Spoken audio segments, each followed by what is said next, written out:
So let's get started with managing volatility. We will start with callable bond. As far as a callable bond is concerned, the option in it is a call option. The question is, this call option belongs to who? The call option belongs to the issuer. How do I remember? I typically would remember with PHC. A callable bond has an advantage to the issuer, and a puttable bond has an advantage to the holder. The holder is also known as the investor.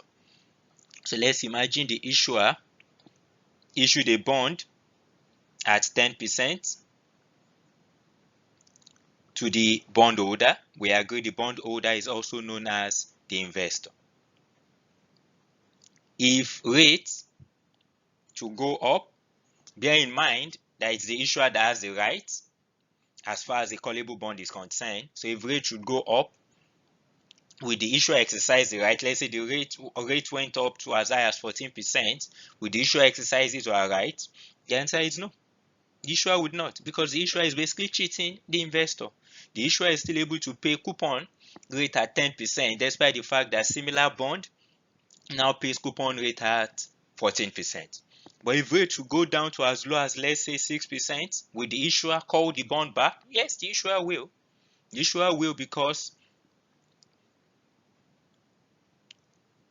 the issuer will feel cheated. So the issuer will call the bond back and reissue it at 6%. So by the time it is reissued at 6%, then the issuer can now pay coupon rate at 6% instead of the 10%. So it's worth noting that when it comes to a callable bond, the issuer that has the right, because the issuer has the right, the issuer is a long call, and the investor or the bondholder is obviously the short call.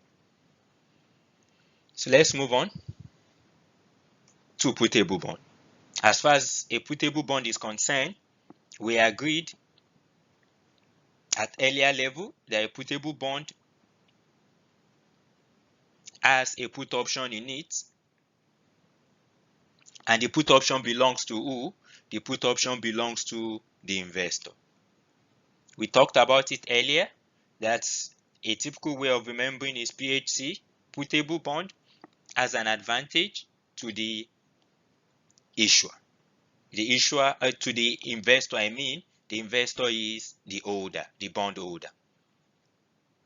So let's imagine the issuer issued a bond at 10% to the investor. Bear in mind, it's the investor that has the right.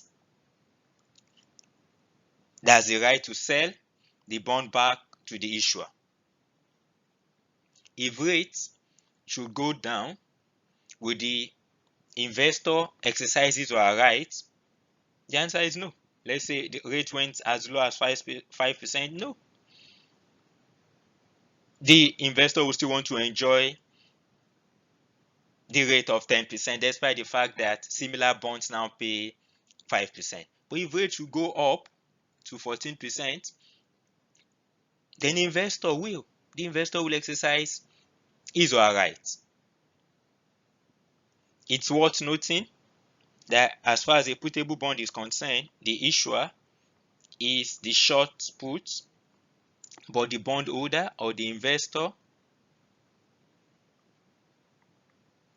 is the long put. Don't forget that we just said that the investor has the right but not the obligation.